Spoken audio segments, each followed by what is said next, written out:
আসসালামু আলাইকুম, আমি নেত্রকোনার কন্যা। আজকে সকাল উঠতে মনে করেন যে গুন্ডাতে উঠোনের আগে আইসি স্কুল, কারণ স্কুলে না এলে হইতো না, মেলা দিন ধরে আই না, আজকে আইসি।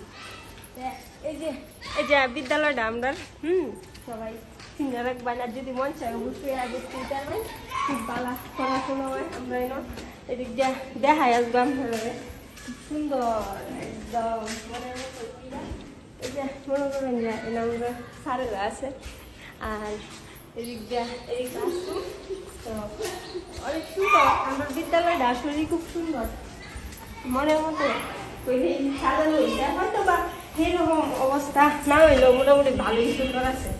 এই যে মনে হয় যে প্রতিদিনে সবার আগে, কারণ পরে একেবারে কি করব গিয়া সবার লাস্টে বন লাগবে। আমার লাস্টে বনটা পছন্দ না, কারণ বালা ছাত্ররা সবসময় আগে দিব এটা লাগিয়ে। এটা লাগে 2 তলা, আমরা 3 তলার জায়গা, কারণ আমরা ক্লাস 3 তলাতে, আর 2 তলা অন্যরা ক্লাস হয়। দেখাই আমরা এদিক দিয়ে সাদ, এদিক দিয়ে লাউন জানা তারা বলা দেখায় সবসময়। এই যে কত সুন্দর একটা মনোরম পরিবেশ, মানে পড়ালেখাটা যদি না করোই এটা তো হইতো না, আনন্দ লাগবে। এই যে রংটা দেখি আমার মনটা শান্তি হয়ে যায়, কারণ সাদা তো।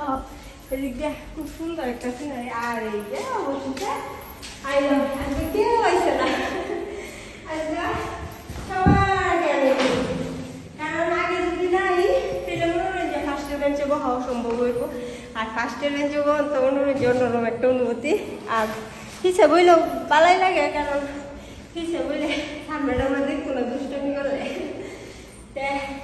আপনারা অবশ্যই জানাই ভাই সোয়াল স্কুল জীবনটার মধ্যে ফিরে গেলে কিরকম আনন্দ লাগে, ঠিক আছে? তো আজকে ভিডিওটা দেখতে অবশ্যই জানাবেন আপনারা ছোটবেলার সময়টা কিরকম কাটতো।